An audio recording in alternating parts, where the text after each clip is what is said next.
여러분 안녕하세요. 이번 시간에는 국세기본법에서 규정하고 있는 서류 송달에 대해서 말씀드리겠습니다.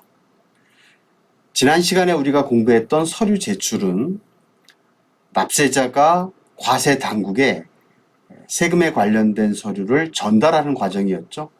이 서류 송달이라고 하는 것은 과세 당국이 국세에 관한 행정처분의 내용 그리고 이에 관련된 사항을 당사자, 납세자를 얘기하겠죠. 또는 이해관계인에게 문서로 알리는 절차를 서류 송달이다 이렇게 부릅니다. 자, 그러면 서류 송달을 받아야 할 자와 그리고 서류 송달을 받을 장소, 송달 장소에 대해서 알아보도록 하겠습니다. 먼저 송달 받아야 할 자는 그 해당 서류의 수신인으로 지정된 자, 우리가 명의인이다 이렇게 얘기하는데요. 이 명의인은 납세자를 의미하겠죠. 그 납세자에게 송달하는 것입니다. 자, 그런데 연대납세 의무자인 경우에는요, 대표자가 있는 경우에는 대표자를 명의인으로 해서 송달을 합니다. 그런데 대표자가 없을 때는 연대납세 의무자 중에서 행정청에서 그 국세를 징수하기 유리한 자에게 송달을 하도록 이렇게 규정을 하고 있습니다. 그렇지만 이 납세 고지나 독촉인 경우에는요, 연대납세 의무자인 경우 모두 중요한 사항이기 때문에 모두에게 각각 송달하도록 이렇게 규정을 하고 있고요. 자, 상속인 경우 상속재산 관리인이 있다라고 한다면 상속재산 관리인에게 송달을 하고요. 그 다음에 납세관리인이 있을 때에는 고지나 독촉에 관련된 서류는 그 납세관리인에게 송달하도록 이렇게 규정을 하고 있습니다. 자, 그러면 송달 받을 장소는 당연히 그 명의인의, 즉 납세자의 주소, 거소, 영업소, 사무소, 전자송달인 경우에는 이메일 주소가 되겠죠. 자, 이것을 송달 장소라고 했습니다. 자, 그런데 송달 받아야 할 자가 특별히 나는 어디에다가 송달을 해주세요라고 신고를 한 경우에는 그 장소에 송달을 합니다. 변경을 했을 경우 변경된 장소로 송달을 해주도록 이렇게 규정을 하고 있습니다. 자, 그러면 송달 방법에 대해서 알아보도록 하겠습니다. 원칙적으로 세 가지 방법 중에 한 가지 방법을 취하고 있는데요. 자, 교부송달. 자, 교부송달이라고 하는 거는 행정기관의 소속 공무원이, 즉 세무공무원이 직접 전달하는 방식이고요. 우편송달은 우체부가 송달하는 거죠. 여기에도 일반 우편이 있고 등기 우편이 있죠. 자, 그 다음에 전자송달, 이렇게 세 가지 방식이 있습니다. 자, 먼저 교부송달이라고 하는 것은 여러분들이 잘 아시는 바와 같이 그 소속 공무원이 송달 장소에서 송달 받아야 할 자, 즉 명의인에게 서류를 교부하는 것. 자, 이것이 교부송달이죠. 자, 그런데요, 송달 받아야 할 자가 다른 장소, 송달 장소가 아닌 다른 장소에서 만약에 교부하는 경우가 생긴다라고 한다면 송달 받을 자가 거부하지 않는다라고 하면 다른 장소에서 교부해도 괜찮다 이런 얘기예요. 뭐 예를 들어서 송달 받아야 할 자하고 그 공무원하고 길에서 만났어요. 길이 아니어도 좋습니다. 다른 장소에서 만났습니다. 그래도 거부하지 않는다라고 한다면 송달의 효력이 있다 이런 얘기예요. 자, 그 다음에 송달 장소를 갔는데 명의인을 만나지 못했어요. 자, 그 경우에 이 명의인의 사용인이나 동거인으로서 이들이 사리를 분별할 수 있다라고 한다면 이들에게 서류를 송달할 수 있습니다. 자, 그러니까 결론적으로 송달 장소, 명의인 둘 중에 하나를 충족하면 송달의 효력이 있다 이렇게 얘기할 수 있는 거죠. 자, 바꿔 얘기하면 송달 장소하고 명의인 모두 다 그르쳤다. 그러면 효력이 없다라는 거. 이렇게 정리할 수 있는 거죠. 둘 중에 하나만 만족을 해도 송달의 효력은 있다 이런 얘기예요. 자, 그 다음에 송달을 받아야 할 자. 송달을 받아야 할 자가 뭐 이사를 했습니다. 주소가 변경이 됐다든지 혹은 영업소가 다른 데로 이전이 됐다라고 한다면 행정청에서 행정기관에서 주민등록표나 법인 등기부 등을 확인해서 이전한 장소로 송달을 해주도록 이렇게 되어 있습니다. 여러분 종종 이사를 했는데 이사한 그 장소로 송달이 되는 서류가 송달이 되는 경우 종종 있죠. 자, 이러한 경우입니다. 자, 그 다음에 송달 장소로 갔는데요. 명의인 또는 그 사용인, 동거인으로서 사리를 판별할 수 있는 자가 정당한 사유 없이 서류를 만약에 거부를 해요.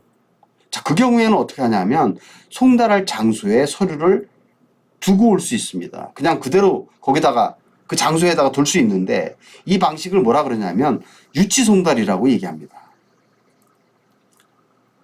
정당한 사유 없이 사리를 판별할 수 있는 자가 거부했다라고 한다면 그대로 그 장소에 두고 올 수 있다. 유치송달이라고. 이 방식으로도 송달의 효력이 있다는 거예요. 자, 유치송달 기억을 해 주시기 바랍니다. 그리고요, 교부송달을 했을 때 그 받는 사람, 수령인으로 하여금 그 누가 받았는지 서명 날인을 하게 하는 거죠. 만약에 이거 거부를 했어요. 그 경우에 소속 공무원은 거부했다라는 사실을 송달서에 부기를 하면 됩니다. 즉 이렇게 해도 송달의 효력이 있다 이런 얘기죠. 자, 여러분 기억해 주시고요. 자, 그 다음에 우편송달에 대해서 보도록 하겠습니다. 자, 우편송달 말씀드린 바와 같이 등기 우편이 있고 일반 우편이 있죠. 자, 어떤 경우에도 상관은 없지만 반드시 등기 우편으로 해야 되는 경우가 있어요. 중요한 서류죠. 뭐 납세 고지나 독촉이나 강제징수에 관련된 서류, 뭐 정부의 명령에 관련된 서류. 자, 이 경우는 반드시 등기 우편으로 하도록 되어 있습니다.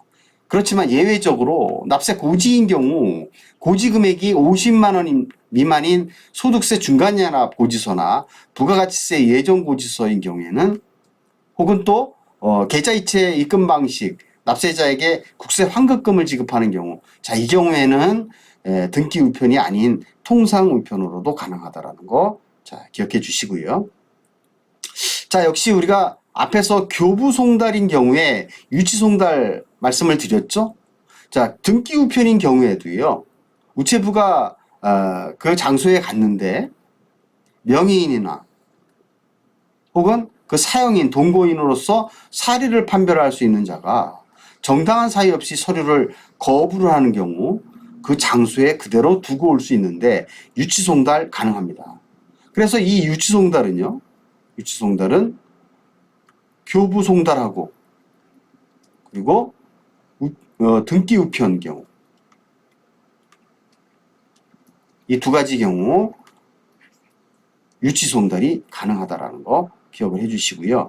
자, 그 다음에 전자송달, 전자우편 주소, 즉 정보통신망을 통해서 이용하는 송달인데 당연히 이것은 송달 받아야 할 자가, 즉 명의인이 신청한 경우에 한해서만 적용하는 것입니다. 자, 그 방법을 보시면 뭐 납부고지서나 그 국세환급통지서인 경우 국세정보통신망을 접속해서 열람할 수 있도록 하고 있고요. 신고 안내문이나 국세청장이 정한 서류는 자, 이메일 주소, 전자우편 주소로 송달하도록 이렇게 규정을 하고 있습니다. 자, 그런데 전자송달을 할 수 없는 경우가 생길 수 있죠. 통신망이 장애를 일으켰다든지 어느 특정한 그 전자송달이 불가능한 경우로서 국세청장이 정한 경우에는 이 경우에는 송달을 해야 되기 때문에 교부송달이나 우편 송달로 할 수 있도록 이렇게 규정을 하고 있습니다. 자, 그 다음에 우리가 원칙적으로 교부 송달이나 우편 송달, 전자 송달로 송달을 하도록 되어 있는데요. 자, 이러한 교부 송달, 우편 송달, 전자 송달이 불가능한 경우가 있을 수 있습니다. 좀 이따 우리가 그 사유를 볼 건데요. 그러한 경우에는 그 주요 내용을 공고함으로써 송달을 가름하는, 송달을 대신하는 그 절차가 있는데 이것을 우리는 공시송달이다 이렇게 불러요. 공시함으로써 송달의 효력이 발생하는 것입니다. 자, 공시송달 사유는 어떤 사유를 있는 경우에 공시송달을 하냐면 그 사유를 해석하는 데 있어서 송달은 매우 중요하기 때문에 엄격하게 해석하도록 규정을 하고 있어요. 자, 세 가지 사유를 들고 있는데 세 가지 중에 어느 하나에 해당하는 경우 공시송달을 할 수 있습니다. 자, 사유를 보시면 주소 또는 영업소가 국외에 있습니다. 국외에 있다라는 것은 우리가 확인할 수 있죠. 뭐 출입국 관리 사무소를 통해서 확인할 수 있습니다. 국외에 있다 그래서 무조건 다 공시송달을 하는 건 아니고요. 국외에 있는데 송달이 곤란한 경우, 어디에 있는지도 모를 뭐 그런 경우죠. 자, 국내에 있지만 주소 또는 영업소가 분명하지 않아요. 자, 공시송달 사유고요. 자, 세 번째로 수취인이 부재 중이어서 납부기한 내에 송달이 곤란하다고 인정되는 경우. 자, 어떤 경우냐면 등기 우편을 송달했으나 수취인 부재로 반송이 돼요. 그러면 공시송달 해야 되겠죠. 자, 그리고 교부송달인 경우 세무공무원이 2회 이상 방문을 했는데 여기서 2회 이상이라고 하는 거는요. 처음 방문한 날하고 마지막 방문한 날의 그 사이 간격이 3일입니다. 물론 3일을 따질 때 공휴일이나 토요일은 산입하지 않고요.